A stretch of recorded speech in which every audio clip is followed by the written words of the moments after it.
ஐயோ கல்யாணம் வேணாமா? ரோட்ட மாத்து.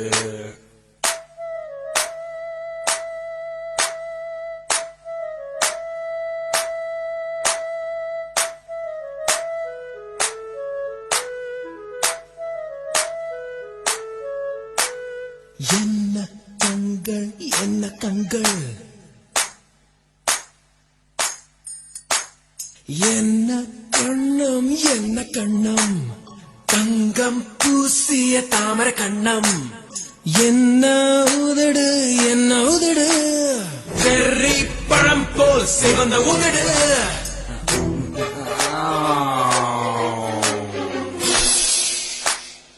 நோஸ் தான் கொஞ்சம் ஓவர் சைஸ். இட்ஸ் ஓகேமா, பிளாஸ்டிக் சர்ஜரி பண்ணிப்போம்.